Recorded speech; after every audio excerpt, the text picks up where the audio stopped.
Mi madre y mi hermana me dejaron en la calle. Sí, suena dramático, pero es exactamente lo que pasó. Me arrebataron la casa que mi padre me dejó en su testamento. La misma casa donde crecimos, donde él plantó su jardín con las manos llenas de orgullo. Lo hicieron sin levantar la voz, sin una pelea directa. Solo una cena falsa, una frase envenenada y un contrato disfrazado de amor familiar. Pero lo que no sabían, es que yo no me iba a quedar quieto. No iba a rogar ni a pelear con gritos. Iba a destruir su imperio desde adentro. Silencioso. Preciso. Letal. Y todo comenzó con un sobre, en el lugar más simbólico de todos, la boda de mi hermana. Ahí empezó su caída. Y mi renacer. Desde siempre, mi familia fue buena fingiendo. A simple vista, parecíamos una postal navideña perfecta, sonrisas impecables, abrazos medidos, y un árbol genealógico que cualquiera envidiaría. Pero detrás de cada risa se escondían cuchillos. Lo entendí muy joven, pero decidí ignorarlo por amor. Especialmente a ella, mi hermana. Crecí creyendo que éramos cómplices, que si el mundo se nos venía encima, lo enfrentaríamos juntos. Pero hay traiciones que no llegan con un grito, sino con un silencio perfectamente calculado. Todo empezó a derrumbarse cuando murió nuestro padre. Su ausencia dejó huecos, no solo en la casa, sino en la dinámica. Fue entonces cuando las máscaras empezaron a caerse. No de golpe, sino como si alguien fuera apagando las luces, una por una. Primero fueron pequeñas cosas, comentarios punzantes, decisiones tomadas sin consultarme, la sensación de que yo era un invitado en mi propio hogar. Pero lo que realmente lo cambió todo fue la lectura del testamento. Mi padre, meticuloso hasta el último aliento, dejó instrucciones precisas. La casa familiar sería mía, bajo la condición de que cuidara de mi madre. No parecía justo, pero tampoco me quejé. Lo vi como una forma de honrar su memoria. Sin embargo, no todos lo vieron así. Especialmente mi hermana, que esperaba quedarse con todo, como si lo mereciera solo por su encanto y sus gestos de porcelana. Empezó una guerra fría. No con gritos ni demandas legales. Era más elegante, más venenosa. Comentarios al oído de mi madre, insinuaciones sobre mi incapacidad, y poco a poco, fui perdiendo terreno dentro de mi propia casa.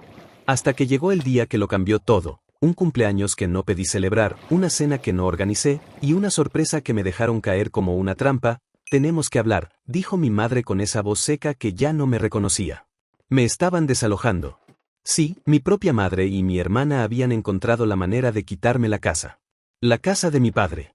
La que debía proteger. La que me correspondía. Me vi en la calle, con mi dignidad hecha pedazos y el corazón aplastado. Pero ahí, entre la rabia y el dolor, nació una promesa silenciosa: esto no se quedaría así. No fue inmediato. No me levanté al día siguiente con un plan maestro. Al contrario, pasé semanas flotando en un limbo de incredulidad. ¿Cómo se llega a ese punto? ¿Cómo una madre se convierte en cómplice de la traición? ¿Cómo alguien que compartió tu infancia te ve como un obstáculo? Mi instinto fue alejarme, desaparecer, dejarle su imperio de apariencias y vaciarme en otro lugar. Pero la humillación tenía raíces, y cuanto más pensaba en lo que habían hecho, más me ardía la necesidad de hacer justicia. No por despecho, sino porque algo en mí se negó a dejar que ganaran. Busqué ayuda legal, y lo que descubrí me revolvió el estómago. La jugada había sido perfectamente calculada: traspasos de propiedad, firmas obtenidas bajo manipulación emocional, una mezcla de mentiras y tecnicismos que habían cocinado en silencio. No había forma de recuperar la casa sin iniciar una batalla judicial. Pero lo más repugnante fue enterarme del motivo detrás de todo. Estaban usando la propiedad como garantía. Financiar un proyecto inmobiliario. Uno de esos complejos lujosos con nombres en inglés, promesas de vida exclusiva, y precios que solo los especuladores pueden pagar. Lo peor no fue el hecho de que me echaran, sino que lo hicieran para convertir mi hogar en un símbolo de estatus para desconocidos. La casa donde crecí, donde mi padre plantó su jardín con las manos llenas de tierra y orgullo, iba a ser convertida en departamentos boutique. Y todo orquestado por mi hermana, con la sonrisa intacta y la frialdad de quien cree que el dinero blanquea cualquier traición. Pero el universo, a veces, no perdona la arrogancia. Un par de meses después, el proyecto empezó a hacer ruido en redes sociales. Se anunciaba como un emprendimiento sostenible impulsado por una familia ejemplar. Y fue ahí donde encontré mi oportunidad. Conocía cada rincón de esa casa, cada historia, cada sombra. Y sobre todo, conocía las mentiras detrás del proyecto: permisos adquiridos a medias, documentos alterados, maniobras fiscales para ocultar ingresos. Porque sí, mientras yo estaba lamiéndome las heridas, también estaba investigando. Y cuando tuve suficiente, lo solté todo. No fui ruidoso. No hice un escándalo. Bastó un correo anónimo con los documentos correctos al periodista indicado. En pocos días, la noticia explotó. El proyecto estrella estaba bajo sospecha de fraude, y la familia perfecta empezaba a mostrar sus grietas. Mi hermana entró en modo pánico. Intentó controlar la narrativa, dar entrevistas, posar como víctima. Pero nada funcionó.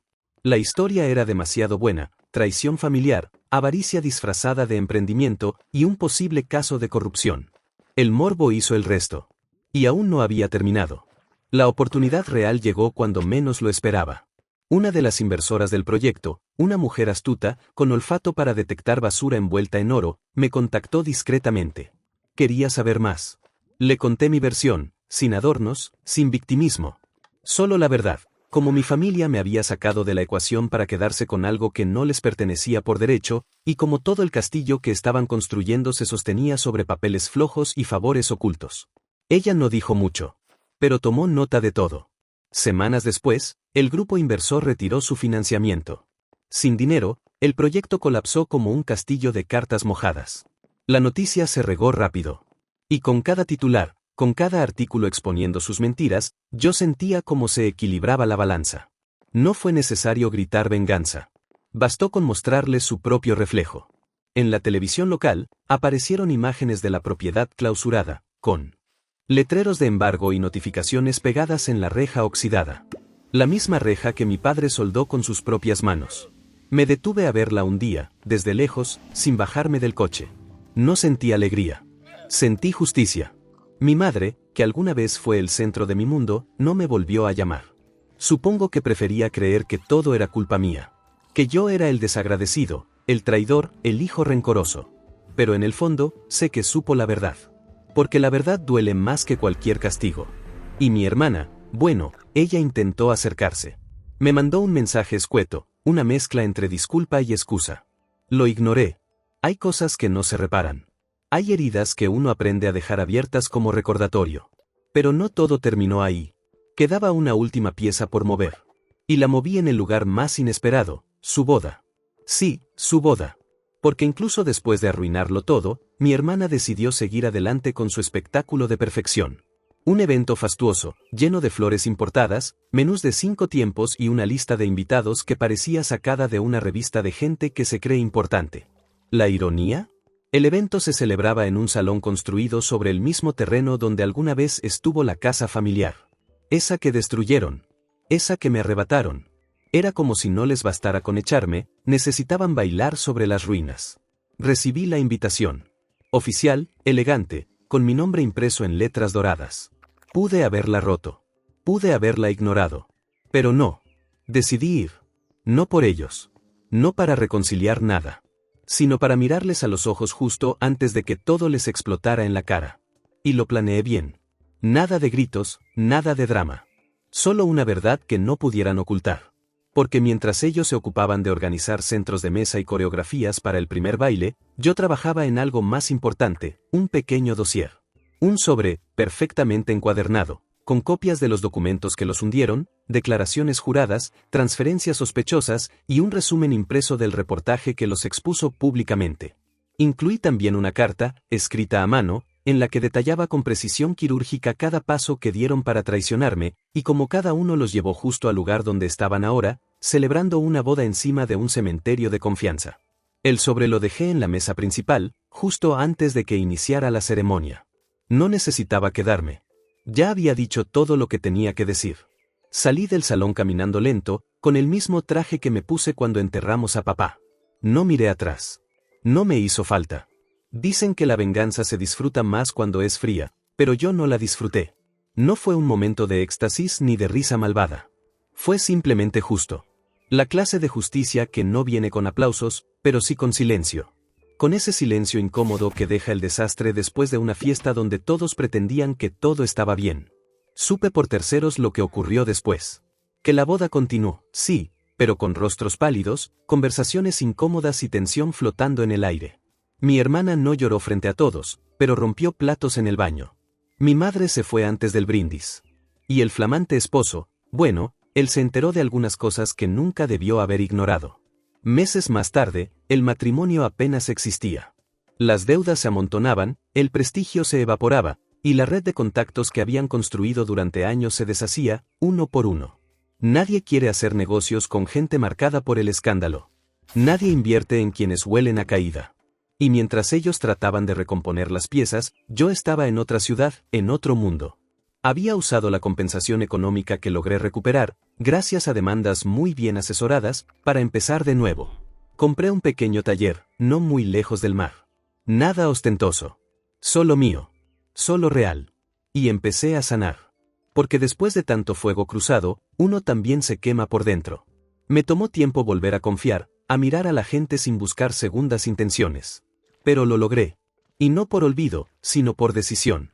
Porque entendí que si cargaba con ese odio, ellos seguirían teniendo poder sobre mí. Decidí dejarlo ahí, donde empezó todo, en esa casa derrumbada, en esa boda arruinada, en ese sobre la mesa. Una tarde, mientras cerraba el taller, recibí una carta sin remitente. La reconocí de inmediato, la letra redonda, ansiosa de mi hermana. No era larga. Apenas un par de párrafos pidiendo perdón, diciendo que nunca fue su intención hacerme daño, que todo se salió de control, que mamá la presionó, que su prometido también la manipuló. El mismo guión de siempre. Culpar a otros, deslindarse de responsabilidad. Pero lo que me molestó no fue eso, sino la línea final: espero que algún día podamos volver a ser hermanos. Hermanos. Como si esa palabra aún tuviera valor entre nosotros. Me senté con la carta en la mano durante un buen rato, leyendo y releyendo, tratando de encontrar aunque fuera una frase honesta. Pero no estaba. Solo palabras con culpa mal disimulada, con un fondo de miedo, tal vez de soledad.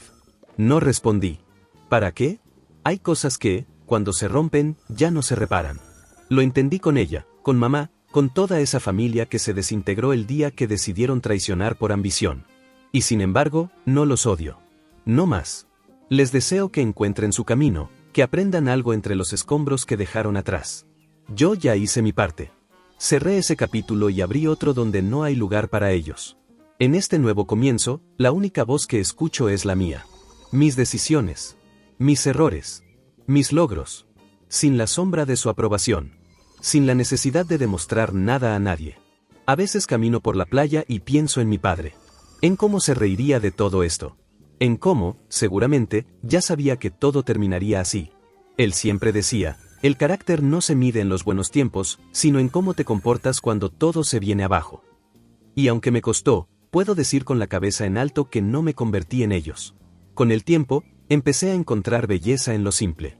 Las mañanas sin ruido, el olor a madera recién cortada en el taller, los saludos sinceros de los vecinos que no me conocen por escándalos ni apellidos, sino por el trabajo que hago con mis manos.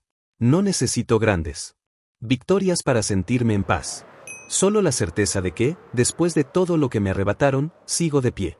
Y no solo eso, más fuerte, más claro, más libre. Hubo un momento, hace poco, que me hizo entender cuánto había cambiado. Una joven emprendedora pasó por el taller. Quería consejos para empezar su propio negocio. Me recordó a mí, en otro tiempo, con las manos vacías, pero el corazón lleno de ideas. Le conté un poco de mi historia, lo suficiente para que entendiera que no todo lo que brilla viene sin cicatrices. Me miró con respeto, no con lástima, y me agradeció con una sonrisa sincera. Fue ahí, justo en ese instante, cuando entendí que todo el dolor había servido para algo. Porque la mejor revancha no fue arruinarle su mundo perfecto. La mejor revancha fue reconstruir el mío, desde cero, sin trampas, sin herencias, sin favores. Solo yo, mis decisiones, y el coraje de seguir cuando todo parecía perdido. Y sí, cada tanto vuelvo a pensar en la casa, en ese árbol que mi padre plantó en el patio, en las risas falsas de las reuniones familiares. Pero ya no duele. Ahora solo es parte de la historia. Una que terminó con la caída de un imperio de mentiras, y el renacer silencioso de alguien que aprendió a defender lo suyo sin volverse igual que sus enemigos. Hoy puedo decirlo con calma: los perdoné, pero no los quiero de vuelta en mi vida. Aprendí que el perdón no siempre es reconciliación. A veces es simplemente soltar el peso para poder caminar más ligero. No me interesa que entiendan lo que hicieron, ni que se arrepientan de verdad. Me basta con saber que yo no me convertí en lo que ellos intentaron obligarme a ser, un hombre resentido, dispuesto a todo por venganza. Yo elegí otra ruta. Una que no se pavimenta con odio, sino con límites firmes y memoria intacta. Lo que me quitaron ya no importa, porque construye algo más valioso, la certeza de que todo lo que tengo ahora me lo gané. Con cada decisión difícil, con cada renuncia, con cada madrugada de dudas. Nadie podrá volver a arrancarme eso. Ni con engaños, ni con papeles, ni con sonrisas disfrazadas de cariño. Esta nueva vida no es perfecta. Hay días grises. Hay ausencias que todavía duelen. Pero es mía. Y eso la hace suficiente. Si algo aprendí en este proceso, es esto: no dejes que el amor te vuelva ciego ante las señales. No firmes tu tranquilidad por quedar bien con nadie. Y sobre todo, nunca, jamás, dejes que te arrebaten lo que te costó construir solo porque llevan tu apellido. La familia, a veces, no se hereda. Se elige. Y yo decidí elegirme a mí. Porque cuando todo se desmoronó, yo fui el único que se quedó.